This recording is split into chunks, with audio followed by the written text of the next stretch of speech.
करेणोक्षिसम्प्रेक्षते सस्तत्यां व्यसनं शिरोनतिपरं सेवीन्द्रशीयेन ते तेजस्वी सुजनोऽहमेव सुकृति तेनैव तेजः पते तेनैव तेजः पते। देवादिदेव 1008 शिकारी श्री शांतिनाथ भगवान के, गुरुनाम गुरुआचार्य भगवान श्री ज्ञान सागर जी महाराज के, संत श्रोमणी आचार्य भगवान गुरुदेव श्री विद्यासागर जी महाराज की।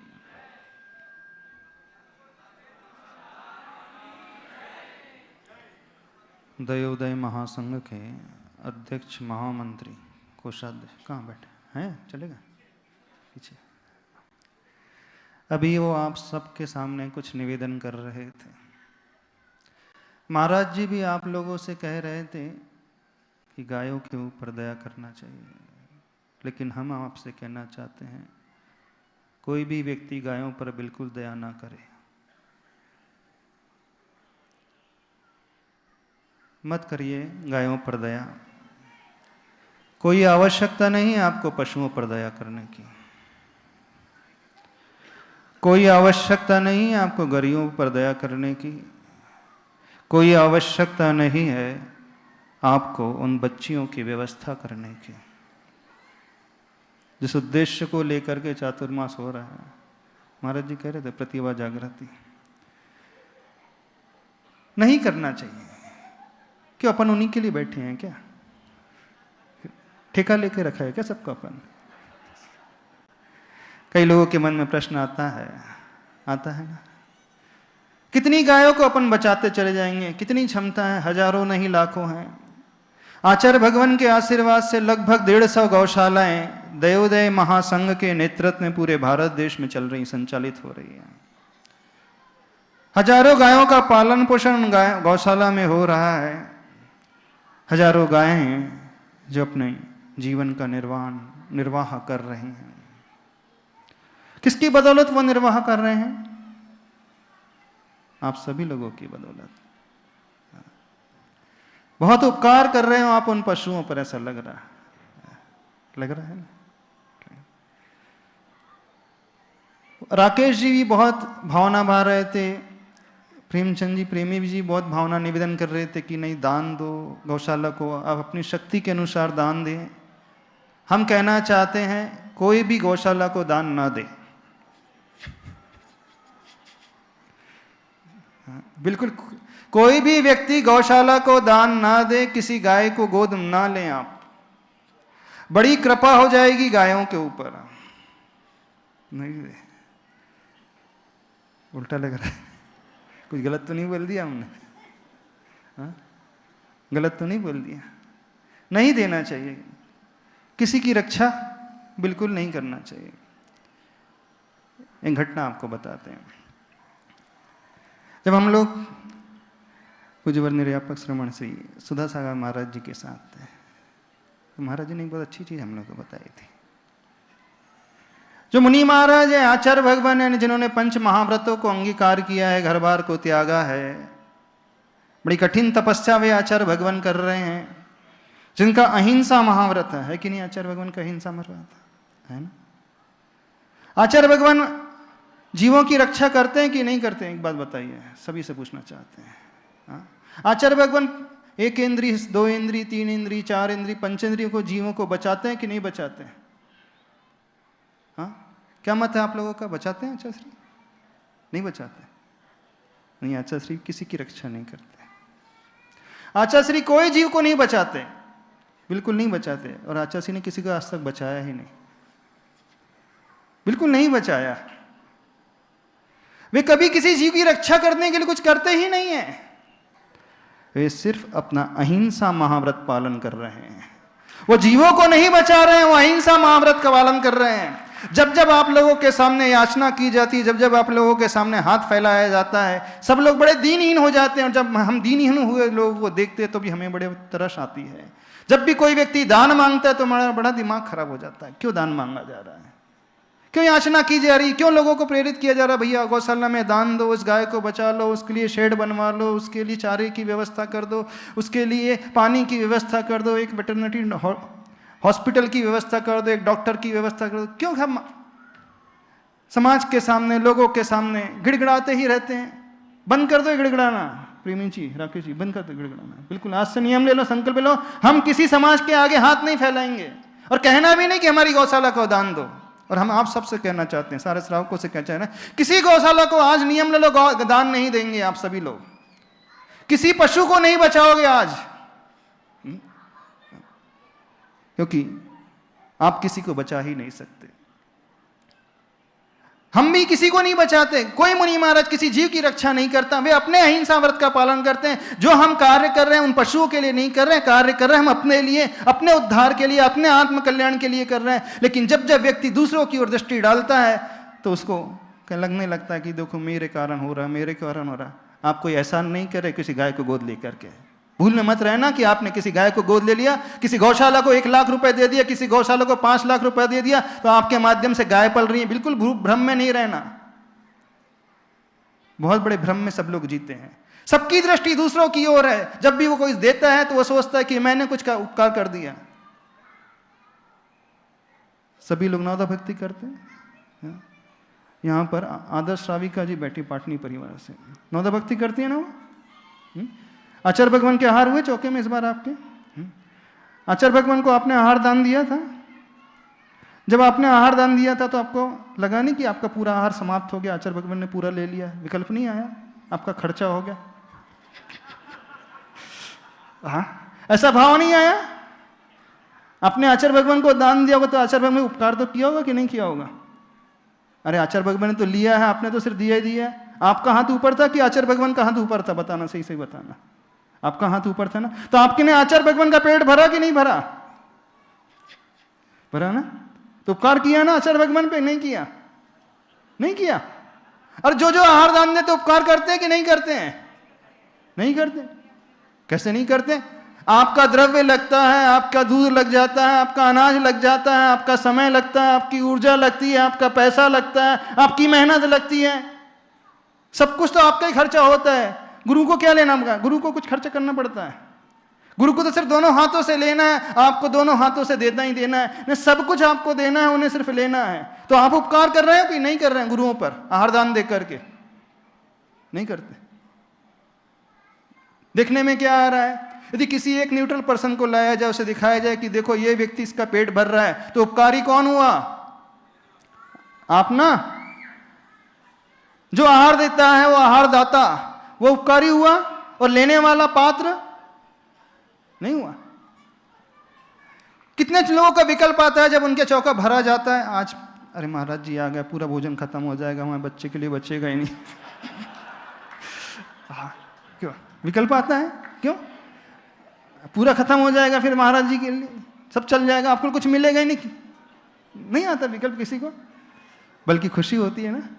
चौके में मुनिराज का पड़गान हो जाए और चौके में आचार्य भगवान का पड़गान हो जाए तो फिर कहना ही क्या है? व्यक्ति के पैर जमीन में नहीं रहते, उसकी आंखों से अश्रुधारा फूटने लगती है, उसे भोजन भी नहीं रुचता, उसे कुछ अच्छा नहीं लगता, उसे लगता है कि मेरे जीवन भर की मेहनत सफल हो गई है। ऐसा ही लगता है कि नहीं? वो तरसता है, भावों बनाता है, सपने संजोता है, न जाने कितने वर्षों से सपने संजोता है, तब कहीं इतने वर्षों की उसकी तपस्या फलीभूत होती है। एक दिन आचार्य भगवान का पड़गान, नवदा भक्ति, उसका लाभ उसे मिल जाता है। कई तो ऐसे श्रावक होंगे पुणे में जो वर्षों से आज तक नवदा भक्ति नहीं कर पाए होंगे, और वे हमेशा दुखी होते होंगे, विकल्प करते होंगे वो दिन कब आएगा, देखो हमारे पड़गान में आचार्य भगवान आ जाएंगे, हमारा चौका पवित्र हो जाएगा, आपका फ्लैट पवित्र हो जाएगा। क्यों जय जिनन सोसाइटी वालों, जहां मुनि महाराज के चरण पड़ जाएंगे फ्लैट पवित्र हो जाएगा कि आपका खर्चा हो जाएगा? पूछ रहे। खर्चा तो नहीं, पवित्र हो जाता है ना। उपकारी कौन है? उपकारी आचार्य भगवान है कि उपकारी आप हो? जबकि आप दे रहे हो और वो ले रहे हैं, वो ग्रहण कर रहे हैं, फिर भी उपकारी वे होते हैं, न कि हम उपकारी होते हैं। आपको आहार दान में यह बात समझ में आती है कि हमारा आहार पवित्र हो गया, आपका द्रव्य पवित्र हो गया, आपका घर जो शमशान था अब वो शमशान नहीं कहलाएगा, वो घर मंदिर कहना लगेगा, क्योंकि एक पवित्र आत्मा के चरण आपके घर में, आपके फ्लैट में पड़ गए।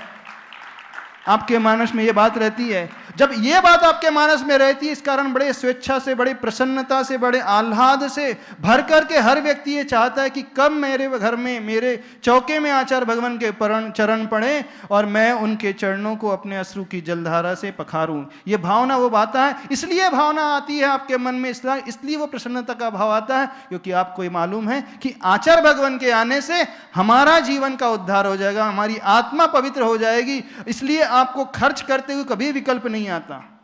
जहां तक हम समझते किसी को विकल्प नहीं आता चौके लगाने में, हाँ, बल्कि चौका लगाता है, आहार दान देता है तो और उल्टा वो दान और देता है, भैया मेरी तरफ से दान, मेरे जीवन का सपना पूरा हो गया। और आहार ना हो तो उसे विकल्प आ जाता है कि देखो देखो कितने सारे चौके लग रहे हैं यहाँ पे, 20 चौके, 25 चौके, 30 लग रहे हैं। कई श्रावक आकर के परेशान करते हैं, शिकायत करते, देखो महाराज जी हम आए तो 3 दिन से एक भी महाराज जी नहीं आए, दूसरों क्या तो 3 दिन महाराज जी के आहार हो गए। है ना, शिकायत भी करते हैं कि नहीं, कई ऐसे शिकायत भी करते होंगे। यानी जब आपका द्रव्य नहीं लगता है, जब आपका दान नहीं होता है तो आपको विकल्प होता है, और दान देने पर आपको आनंद होता है। वो आनंद क्यों पैदा हो रहा है, बस इस बात को समझ लो आप लोग। वो आनंद इसलिए पैदा हो रहा है कि वो आनंद के भाव आपके मन में ये भाव पैदा कर रहे हैं कि उद्धार मेरा हो रहा है, उपकार आचार्य भगवान हमारे ऊपर कर रहे हैं, हम आचार्य भगवान पे उपकार नहीं कर रहे हैं। बस ये बात अब इधर बैठ जाएगी जब, तो आप दोगे और दान दे मन हरस विखे, पंक्ति आती है ना पूजा, दान दे करके व्यक्ति के मन में हर्ष का परिणाम, आनंद का परिणाम हो जाता है। लेकिन जब आप किसी गाय को दान देते हैं तो आनंद होता है? नहीं होता। तब तो ये लगता है ना कि देखो मेरे दान से गाय का जीवन चल रहा है, हा? आपके दान से जो गाय आज मरने को थी 10 साल और जी जा रही है, तो आपके गाय आपके दिए हुए दान से पल रही है कि नहीं पल रही है? पल रही है। बैक ऑफ माइंड ये चलता है मैं दान दे रहा हूं, मैं 1 लाख रुपए लिखा रहा हूं, इस कारण गौशाला चल रही है। यही होता है कि नहीं? गुरुदेव के प्रति ये भावना नहीं होती, क्योंकि गुरुदेव से हमें मिलना है, ये भाव अंदर बैठा हुआ होता है। लेकिन जब गौशाला की बात आती है, किसी जीव को बचाने की बात आती है, तो व्यक्ति के मन में ये भाव होता है मैं इसका उपकार कर रहा हूं। बस यही सब कुछ गणित बिगड़ जाता है। यही गणित जब बिगड़ जाता है तो व्यक्ति के मन में तरह तरह के विकल्प आते हैं, और एक अभिमान भी उसको पैदा हो जाता है दान देकर के कि मैंने दिया है, मेरे कारण ये हो रहा है। लेकिन आहार दान में ये नहीं आता, क्योंकि वो उपकारी हमारे लिए सिद्ध हो रहे हैं, ना कि हम उनके लिए उपकारी सिद्ध हो रहे हैं। इसलिए हमने आपसे कहा है किसी गौशाला को दान नहीं देना। इस भाव को लेकर के दान दोगे तो फलेगा भी नहीं दान। सबके मन में यही परिणाम जागृत होता है, हम कर रहे हैं। अरे जिससे हमारा सम्यक दर्शन पुष्ट होता है। सम्यक दर्शन किससे पुष्ट होता है? सम्यक दर्शन के 8 अंग, उसमें एक वात्सल्य अंग आता है ना, वात्सल्य। जो व्यक्ति हमें वात्सल्य के लिए एक सहायक बनकर के हमारे सामने आ जाता है, एक निमित्त बनकर के आ जाता है, उपकारी वो है कि हम हैं उसके उपकारी। आपने एक गाय को चारा दिया 1 साल के लिए, आपने गाय के लिए दवाई दी 1 वर्ष के लिए, अथवा आपने गाय को जीवन भर के लिए गोद ले लिया, तो आप उपकारी हुए कि गाय आपके लिए उपकारी हुई है? अरे गाय आपके लिए निमित्त बनती है। यदि वो ना होती तो आप वो 1 साल का जो 1 लाख रुपए खर्च करने वाले थे, कहीं जाकर के उड़ा लेते, कहीं जाकर के आप गाड़ी खरीद लेते, ड्रेस खरीद लेते, ज्वेलरी खरीद लेते, उसमें सिवाय पापों का अर्जन होता है। लेकिन इस 1 लाख के माध्यम से आप पाप से बच गए, आपका धर्म पुष्ट हो गया, आपका सम्यक दर्शन मजबूत हो गया, आपका वात्सल्य मजबूत हो गया। यानी उपकारी वह गाय होती है। जिस दिन ये भाव हमारे भीतर पैदा होने लगेगा, आप 1 लाख नहीं 10 लाख स्वेच्छा से लगाओगे, दोगे, और कहोगे कि नहीं ये गाय, ये गौशाला, ये दयोदय महासंघ, ये जिनालय, ये गुरु, ये प्रतिभा जागृति, ये हॉस्टल हमारे लिए एक बहुत बड़ा निमित्त साबित हो रही है हमारे द्रव्य का सदुपयोग करने के लिए। बस दृष्टि पलटते ही सब कुछ पलट जाएगा। आप क्षमता से बढ़कर के भी दोगे, आपको आनंद पैदा होगा। क्यों आनंद पैदा हो रहा है? वो जिनालय, वो मंदिर मेरे लिए उपकारी सिद्ध हो रहा है, वे प्रभु मेरे लिए उपकारी सिद्ध हो रहे हैं, वे गुरु मेरे लिए उपकारी सिद्ध हो रहे हैं, वो गाय मेरे लिए उपकारी सिद्ध हो रही है। पर यह भाव व्यक्ति को नहीं आता है। एक दूसरा उदाहरण रखते हैं। किसी एक फ्रेंड को मान लीजिए 1 लाख रुपए की आवश्यकता है और वो आपके पास मांगने के लिए आ जाता है और आप 1 लाख से उसकी हेल्प करते हो, तब तो आपने उसके ऊपर उपकार किया कि नहीं किया? क्या विचार आता है उस समय? क्या विचार आता है? क्यों नलिन जी? हाँ आशु जी, क्या विचार आता उस समय? तब तो ऐसे विचार आता ना, हाँ 1 लाख, कि नहीं आता? चाहे मेडिकल ट्रीटमेंट के लिए आवश्यकता थी, ऑपरेशन, किसी गरीब का ऑपरेशन कराना था, वो अफोर्ड नहीं कर पा रहा था, आपके 1 लाख के माध्यम से उसका ऑपरेशन हो गया और उसके प्राण बच गए, तब तो आपने उसकी हेल्प की ना, आपने उसके ऊपर उपकार किया ना, कि उसने आपके ऊपर उपकार किया? महत्व दाता का है कि महत्व पात्र का है? हम ये जानना चाहते हैं सर। हाँ, इंपॉर्टेंस दाता का है कि इंपॉर्टेंस पात्र का है? किसका है? अभी सबके मस्तिष्क में ये चलता है इंपॉर्टेंस जो है दाता का है। क्यों? क्योंकि मेरा हाथ ऊपर है, लेने वाले का हाथ नीचे है, और जैसे ऊपर आ जाता है तो उसके मन में भाव आने लगता है मैं कुछ हूं, मैं दे रहा हूं, मेरी बदौलत ये जी रहा है, मेरी बदौलत इसका इलाज हो रहा है, मेरी बदौलत एक गाय अपने पैरों पे खड़ी है, मेरी बदौलत इसकी पढ़ाई चल रही है, मेरी बदौलत वजनालय की बेदी बन रही है, मेरी बदौलत ये मंदिर में मूर्ति आ रही, मेरी बदौलत मंदिर का एक स्तंभ खड़ा हो रहा है, पिल्लर खड़ा हो रहा है, मेरी बदौलत सब कुछ हो रहा है। मेरी बदौलत की मेरी दौलत के कारण क्या है? किसके? देखना विचार कैसे चलते हैं। सारा खेल इन विचारों का है। जब जब कोई व्यक्ति कुछ याचना करता है तब हमें बड़ा कष्ट होता है। क्यों याचना की जा रही? क्यों भीख मांगा जा रहा है?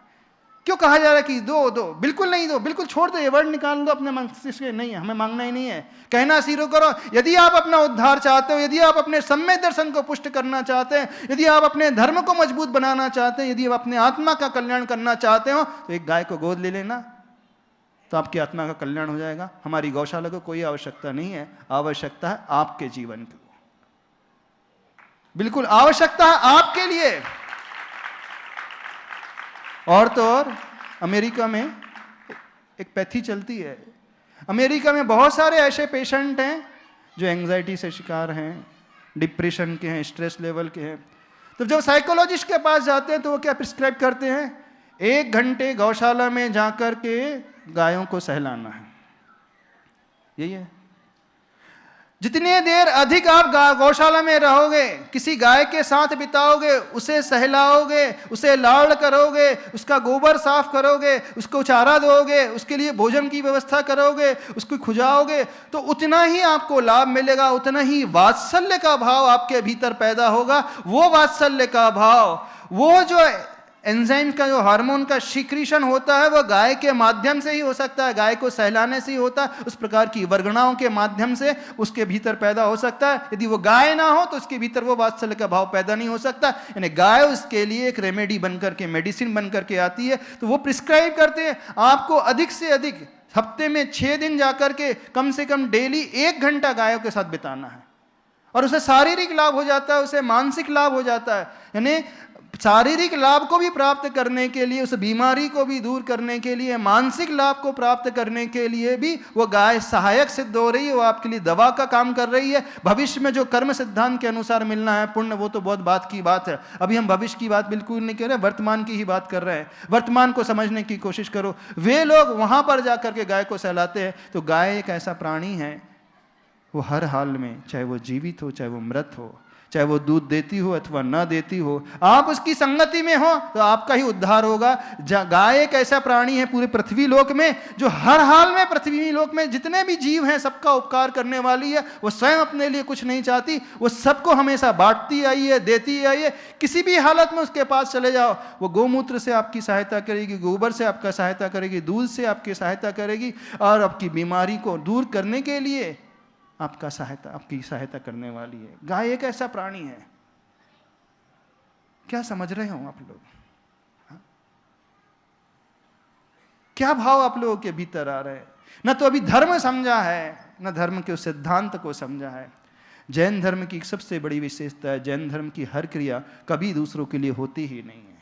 कभी दूसरों के लिए नहीं होती। सारी क्रिया जो होती है स्वयं के लिए होती है, हमारे लिए होती है। हम कभी दूसरे का उपकार कर ही नहीं सकते, कोई किसी का उपकार नहीं कर सकता। वो जो भी कार्य कर रहा है उसमें निमित्त वो व्यक्ति बनता है, लेकिन अल्टीमेटली बेनिफिशियरी हम स्वयं होते हैं। लाभ कमाने वाले हम स्वयं होते हैं। वो लाभ कम कमाता है, हम लाभ ज्यादा कमाते हैं। जब ये भाव आपके भीतर पैदा होने लगेगा ना, तो आप स्वेच्छा से बढ़कर चढ़ करके उनके अप्रोच करोगे, देवोदय महासंघ में जाओगे, कहोगे, निवेदन करोगे, नहीं ये हमारा द्रव्य ले लो। हम एक गाय को नहीं बचा रहे हैं, अपने बच्चे के प्राण बचा रहे हैं। हम गाय को नहीं बचा रहे हैं, बच्चे को होने वाली बीमारी को बचा रहे हैं। हम गाय को नहीं बचा रहे हैं, अपने आप के अपने परिवार का उत्थान करने जा रहे हैं। बस ये फीलिंग आते ही आपको मांगना नहीं पड़ेगा, किसी से कुछ कहना नहीं पड़ेगा, वो स्वेच्छा से आपके पास आकर के कहेगा कि नहीं लो लो। समझने की कोशिश करो धर्म क्या होता है। धर्म कभी दूसरों के लिए होता ही नहीं। यदि आप मंदिर में मूर्ति दे रहे हो तो मंदिर में कोई उपकार नहीं कर रहे हैं। आप गुरु के हाथ में एक ग्रास देते हो तो आचार्य भगवान के हाथ में कोई उपकार नहीं करते हो, बल्कि आचार्य भगवान को एक ग्रास देते हो और आचार्य भगवान से न जाने कितना ले लेते हो। यदि हिसाब किताब लगाया जाएगा तो जमीन आसमान का अंतर आ जाएगा। यानी देता व्यक्ति इतना सा है और ग्रहण करता है, लेता है, उससे अनंत गुना अधिक लेता है। अनंत कर्मों की निर्जरा कर लेता है, अनंत गुना पुण्य का संचय कर लेता है। एक ग्रास देकर के वो भोग भूमि में चले जाता है, वहीं उसका पुण्य समाप्त नहीं होता है, स्वर्ग में चले जाता है। यानी एक ग्रास दान दिया, भोग भूमि प्लस एक्स्ट्रा बैलेंस जो बचा हुआ पुण्य स्वर्ग में जाकर के भोगता है। यानी इतना लाभ वो कमा रहा है। तो उपकारी तो वे हैं गुरु महाराज, आचार्य भगवान उपकारी है। हम कहाँ उपकारी है, दाता कहाँ उपकारी है? वो पात्र उपकारी है, वो गाय उपकारी है, वो गरीब व्यक्ति उपकारी है, वो बच्ची उपकारी है, वो जो बीमार है वो उपकारी है। इस बात को यदि अच्छे से गहराई से समझ लोगे तो आप हर हाल में दोगे और देकर के नतमस्तक होगे। नहीं, आपका बड़ा धन्यवाद, आपने जो मुझे मौका दिया, इससे मेरा धर्म पुष्ट होता है, इससे मेरे विचार पुष्ट होते हैं, इससे मेरा सम्यक दर्शन पुष्ट होता है। और इसी का नाम सक्रिय सम्यक दर्शन है, और कोई सक्रिय सम्यक दर्शन नहीं कहलाता है। तो क्या कहना है? गौशाला को दान दोगे? कितने लोग देंगे? बिल्कुल नहीं देना। फिर कह रहे बिल्कुल नहीं देना गौशाला को।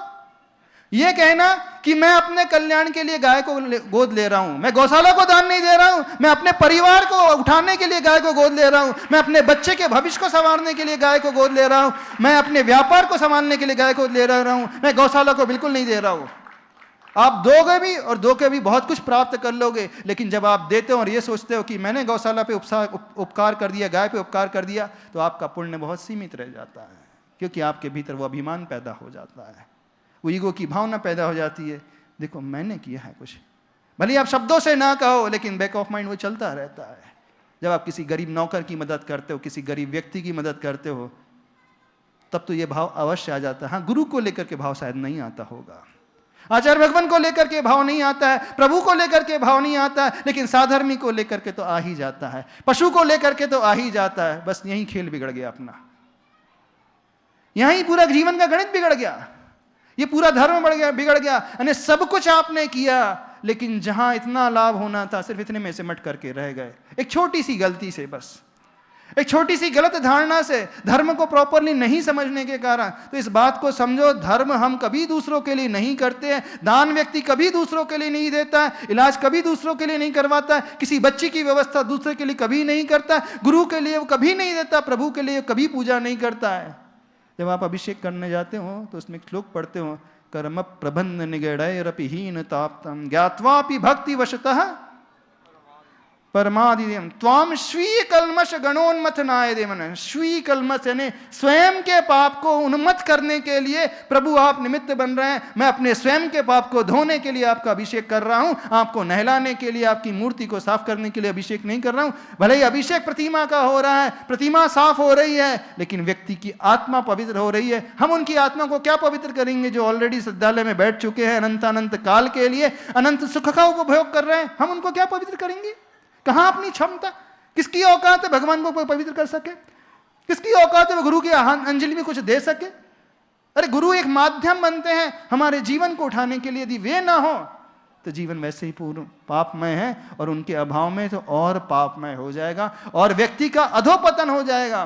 तो ये भाव लेकर के आना सीखो। जैन धर्म की कोई भी क्रिया, चाहे जाप की क्रिया हो, चाहे दान की क्रिया हो, चाहे अभिषेक की क्रिया हो, चाहे पूजा की क्रिया हो, चाहे कोई भी क्रिया हो, कभी भगवान के लिए नहीं होती, कभी गुरु के लिए नहीं होती, कभी शास्त्र के लिए नहीं होती, कभी साधर्मी के लिए नहीं होती, कभी पशु के लिए नहीं होती है। वो सिर्फ अपने लिए होती है। बनिया हो, दुनिया के हर क्षेत्र में अपना अपना स्वार्थ देखते हो, तो धर्म में भी अपना स्वार्थ देखना समझो, सीखो क्या होता है धर्म, किस प्रकार से किया जाता है। ये भाव उपादान प्रधान दृष्टि कहलाती है। जब भी हम दूसरों को देख करके करेंगे तो हमें लगेगा कि मैं करने वाला हूँ, वो बेनिफिशियरी है। नहीं, वो कभी बेनिफिशियरी नहीं, हम स्वयं बेनिफिशियरी। और जब ये भाव आएगा तो हम बहुत डाउन टू अर्थ रहेंगे, बहुत विनम्र रहेंगे, सब कुछ करेंगे लेकिन एकदम विनम्र। जैसे अशोक पाटनी जी हमेशा आते हैं, बोलते नहीं मंच में मेरा स्वागत नहीं, मैंने कुछ नहीं किया, जब भी कलश लेंगे सबसे लास्ट नंबर का कलश मेरा। ये कहलाता है व्यक्ति सब कुछ दे रहा है लेकिन सबसे पीछे खड़ा है। ये कहलाती है विनम्रता। ये कहलाता है पुण्य को अर्जन करने का तरीका। ये कहलाता है धर्म करने का तरीका है। धर्म आप भी करते हो, दान आप भी देते हो, लेकिन जितना मिलना चाहिए उसके एवज में सिर्फ इतना लाभ ले पाते हो। सारे लोग यही कर पाते हैं, जितने भी कर रहे हैं सारे लोग यही कर जाते हैं, यही उलझ करके रह जाते हैं। बस इस प्रक्रिया को थोड़ा सा रिवर्स कर लो और कुछ नहीं करना। जो आप कर रहे हो बहुत अच्छा कर रहे हो, पर ये सोच करके नहीं करना मैं उसके लिए कर रहा हूँ। किस लिए कर रहा हूँ? मैं अपने लिए कर रहा हूँ, मैं उसके लिए बिल्कुल नहीं कर रहा हूँ। कर रहे हो फिर कोल्ले जी, अपन दूसरों के लिए कर रहे हैं, मंदिर के लिए कर रहे हैं, मंदिर में प्रतिमा विराजमान कर रहे हैं, दूसरों के लिए कर रहे हैं। क्यों चौगले जी, मुल्ला भगवान की प्रतिमा विराजमान करने का पुण्यार्जन आपको मिला है ना, दूसरों के लिए कर रहे हैं, जय जिनेंद्र सोसाइटी के लिए कर रहे होंगे, इतने सारे फ्लैट है उनके लिए कर रहे हो, फ्लैट में रहने वाले लोगों के लिए कर रहे होंगे। मंदिर किसके लिए बना रहे हो? जय जिनेंद्र गौशाला जो चल रही किसके लिए? गायों के लिए। दयोदय महासंघ किसकी व्यवस्था कर रहा है? गायों की। नहीं, वो राकेश जी ने बहुत अच्छी बात की, जब से वो दयोदय महासंघ से गौ सेवा से जुड़े हैं, भविष्य में क्या फल मिलेगा हमें नहीं पता, लेकिन उनके तीनों बच्चे व्यवस्थित हो गए हैं। देखो इस बात को वो स्वयं महसूस कर रहे हैं, स्वयं रिजल्ट उन्होंने पा लिया है। हमें बड़ा अच्छा लगा जब उन्होंने कहा कि देखो हम धन के लिए नहीं कर रहे, अपने सीना तान करके खड़े हैं, अपनी प्राणों का भी परवाह नहीं करते हैं, सामने से गोली आ रही है तो भी हम लगे हैं। ये कहलाता है सच्चा समर्पण, ये कहलाता है जीव दया का कार्य। वो प्रेमी जी लगे हैं, कोई कमी नहीं है घर में, किसी की कोई कमी नहीं किसी को, लेकिन वो गायों के लिए वो आ जाते हैं। क्या भाव कहलाते हैं। आप अपने लिए समय नहीं निकल पाते हैं। कुछ ऐसे भी जीव हैं, जैसे उन्होंने कहा था वो नौकरी छोड़ करके, आईटी का जॉब छोड़ करके, क्या नाम है उनका, गौतम, हाँ देखो वो गायों की सेवा में लग गया। ये कहलाता है समर्पण, ये कहलाता है पूजा, ये कहलाता है दान, ये कहलाता है धर्म। धर्म यहाँ से शुरू होता है। धर्म करना सीखो जीवन में। धर्म बाहर का नहीं होता है, धर्म अंदर का विषय होता है। दान बाहर का होता ही नहीं है, दान भीतर का होता है। हाँ, बाहर उस द्रव्य की आवश्यकता पड़ेगी, पैसे की आवश्यकता पड़ेगी, पैसा भी उतना ही जरूरी है, हम भी मानते हैं बिना पैसे के कुछ नहीं हो सकता, लेकिन पैसा देते हुए ये भाव बिल्कुल नहीं लेना मैं गौशाला के लिए दे रहा हूँ, मंदिर के लिए दे रहा हूँ, अथवा प्रतिभा जागृति के लिए दे रहा हूँ, अथवा किसी गरीब के इलाज के लिए दे रहा हूँ, अथवा उसको पढ़ाई के लिए दे रहा हूँ, सोशल कॉस्ट के लिए दे रहा हूँ। मैं नहीं, समाज उत्थान के लिए मैं कुछ नहीं कर सकता। हम क्या कर सकते हैं किसके लिए? हमें तो ये भाव लाना चाहिए, देखो उन्होंने एक इतना अच्छा निमित्त हमारे सामने ला करके रख दिया। यदि वे ना होते तो हम कहाँ पड़े रहते हैं? आचार्य भगवान ना होते तो अपन कहाँ पड़े रहते? सभी लोग कहाँ नाली, गंदी नाली में बिलबिला रहे होते कीड़े की भांति, जैसे अनंत काल से बिलबिलाते आए, भविष्य में भी अभी भी बिलबिलाते रहते। ये तो आचार्य भगवान की महान अनुकंपा है। उनकी दृष्टि हम सब पर पड़ गई और उन्होंने हम सबको इतना ऊपर उठा लिया, इस लायक बना दिया। उनकी अनुकंपा देखो तो सही, उनका सब कुछ है और अपन अहम लेकर के चल रहे हैं, मन में ये भाव लेकर के चल रहे हैं, हम ये कार्य करने वाले हैं। हाँ तो राकेश जी, आज के बाद क्या होगा? गौशाला के लिए दान तो नहीं मांगोगे? नहीं मांगना बिल्कुल। हाँ हाँ, तो आप गौशाला को दान दोगे? कितने लोग दान देंगे गौशाला को? फिर कह रहे बिल्कुल नहीं देना। हाँ, अपने को कितने लोग दान देंगे? हाँ, नाम लिखो सबके, ये अपने को दान देने वाले, जल्दी लिखो, खड़े हो जाओ। हाँ, अपने लिए कितने लोग दान देने वाले हैं? हाँ, खड़े हो जाओ जल्दी ले। अपने बच्चे के लिए कितना भविष्य उज्जवल देखना चाहते हो? खड़े हो जाओ। हाँ, अपने परिवार को उज्जवल कितना देखना चाहते हो? भगवान अपने परिवार को कितना सुंदर रूप में देखना चाहते हो? खड़े हो जाओ। देखना चाहते हो? हाँ, तो सबके नाम लिखो। प्रेमी जी, सबके नाम लिखो। ये अपने परिवार के लिए कुछ करना चाहते हैं। क्या करना चाहते हैं? जैसे आप पॉलिसी बनाते हो, एलआईसी की पॉलिसी अपने भविष्य के लिए बनाते हो। एलआईसी पॉलिसी बनाकर जब प्रीमियम भरते हो तो इस एलआईसी कंपनी पे कोई उपकार नहीं करते हो? नहीं। सारे लोग चेक साइन करते हैं, सारे लोग हर महीने उस प्रीमियम को पे करते हैं, लेकिन पे करते हुए ये भाव होता है आड़े दिनों में यही पैसा काम आने वाला है। कोई ये नहीं सोचता कि मैं उस एलआईसी कंपनी पे उपकार कर रहा हूं। सोचते हो? प्रीमियम भरते समय कोई नहीं सोचता, बल्कि क्या है, सोचते हो कि नहीं, जब 10 साल बाद 20 साल बाद परिस्थिति ऐसी निर्मित हो जाएगी तो ये मेरे परिवार के लिए काम आएगा। बस ये भाव भीतर लेकर के आना। आज आप गौशाला के लिए नहीं कर रहे हो, अपने भविष्य के लिए कर रहे हो, अपने भविष्य के परिवार के लिए कर रहे हो, उन बच्चों के लिए कर रहे हो। बस ये करोगे और करते हुए आपको जो पुण्य मिलेगा, जो धर्म आप सहेजोगे, जो आनंद पैदा होगा, वो अद्भुत आनंद होगा, वो आज तक न मिला होगा और न भविष्य में कभी मिल पाएगा। बस ये धारणा लाना सीखो धर्म में। यही सच्चा धर्म कहलाता है और यही आचार्य भगवान की प्रेरणा है। कैसे आचार्य भगवान के शिष्यों, कैसे आचार्य भगवान के भक्तों, आचार्य भगवान इतने बड़े बड़े कार्य कर जाते हैं, कभी ये क्रेडिट स्वयं नहीं लेते हैं। जब भी क्रेडिट देने की बात आती है तो अपने गुरुदेव को याद करते हैं। आचार्य ज्ञान सागर महाराज जी का सब कुछ किया हुआ है, मैं क्या कर सकता हूं? उन्होंने ही सब कुछ दिया है। शिक्षा उन्होंने दी है, दीक्षा उन्होंने दी है, संस्कार उन्होंने दिए हैं, सब कुछ उन्होंने सिखाया है। वे ऊपर रह करके बस इशारा कर देते हैं, सारे कार्य हो जाते हैं। हम क्या करने वाले? हम तो कुछ कर ही नहीं रहे। और हम सब जानते हैं बिना आचार्य भगवान के कुछ नहीं हो सकता। हो सकता है? जय जिनेन्द्र में भी जो प्रतिमा आई है, जो मंदिर की नींव रखी गई है, जो मंदिर का निर्माण अभी यहाँ तक हुआ है, किसके माध्यम से हुआ है? आचार्य भगवान ने जो हाथ लगाया था उस प्रतिमा में, आचार्य भगवान के माध्यम से इतना बड़ा मंदिर खड़े हुआ है। और फिर होते हुए भी आचार्य भगवान कहते हैं मैं कहाँ कर रहा हूं? सीखे हम आचार्य भगवान से धर्म कैसा होता है, क्या किया जाता है, किस प्रकार से। जितने भी दुनिया में अपन भारत देश में उठा करके देख ले, इतने सारे तीर्थों का जीर्णोद्धार हुआ। सब जानते हैं किसकी क्षमता थी। हमें तो नहीं लगता किसी समाज की अकेले में क्षमता थी, किसी व्यक्ति विशेष की क्षमता थी, हमें तो बिल्कुल नहीं लगता। ये क्षमता थी तो आचार्य भगवान की। इतने सारे तीर्थ बनकर के तैयार हो गए, इतनी सारी प्रतिभा स्थली बनकर के तैयार हो गए, इतने सारे हथकरघा सेंटर बनकर के तैयार हो गए, वो शांति धारा दुग्ध योजना तैयार हो गई, वो पूर्णायु तैयार हो गया। किसके कारण हुआ? सब आचार्य भगवान के कारण। लेकिन आचार्य भगवान क्या कहते हैं? ये तो आप लोगों का सामूहिक पुण्य का उदय है, उसके माध्यम से हुआ है। ये आचार्य गुरुवर ज्ञान सागर महाराज जी की महती अनुकंपा है, उनके कारण हुआ है। इन्हें कर वो रहे हैं, लेकिन सब ऊपर पे दे रहे हैं और अपन करते इतना सा है और क्रेडिट इतना लंबा चौड़ा लेते हैं, है ना। आप 1100 लिखाओगे, हाँ देखो पहला नाम मेरा आना चाहिए बोर्ड पे। 1100 का दिन पर्ची कटाओगे, वो क्या बोलोगे? मेरा नाम आया कि नहीं? हद हो गई। हाँ क्या है आखिर, क्या समझ में आ रहा है? तो आज से नियम ले लो, मंदिर में कोई दान नहीं देगा। हाँ, मंदिर में कोई दान नहीं देगा। नहीं दान देगा ना?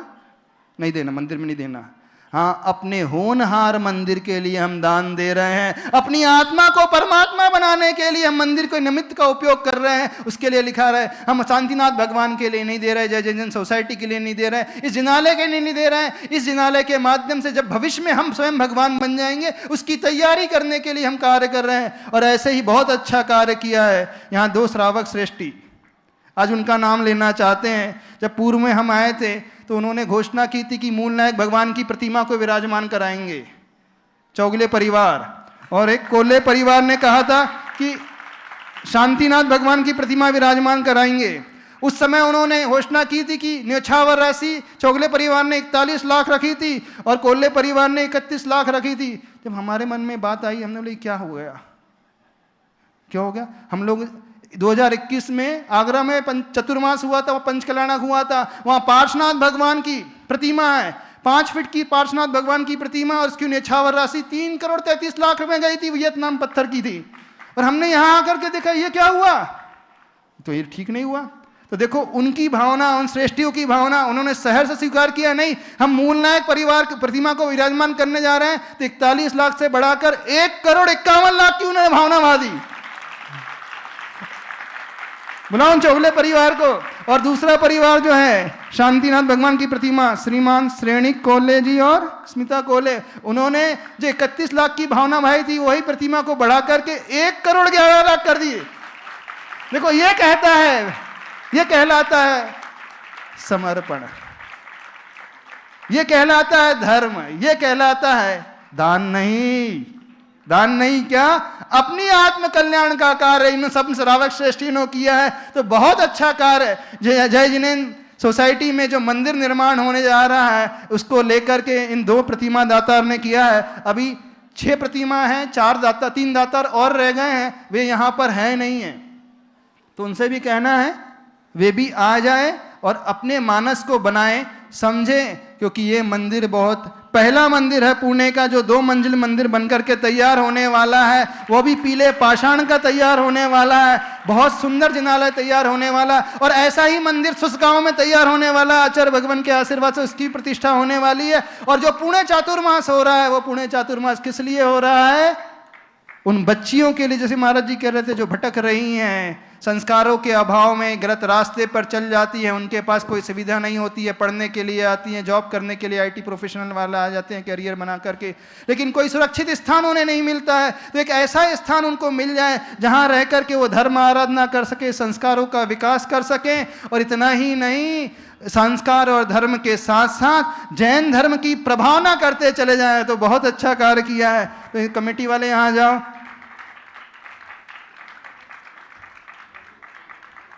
हाँ, तो दयोदय वाले, हाँ, क्या हुआ? कितने लोगों ने गाय को दान तो नहीं दिया? बिल्कुल नहीं दिया ना? हाँ, बिल्कुल नहीं देना। फिर कह रहे हैं कोई गौशाला को दान नहीं देगा, मंदिर में भी कोई दान नहीं देगा, और ना ही प्रतिभा जागृति में दान देगा। ठीक है, बोलिए आचार्य परमेष्टि गुरुदेव श्री विद्यासागर जी महाराज की। हाँ।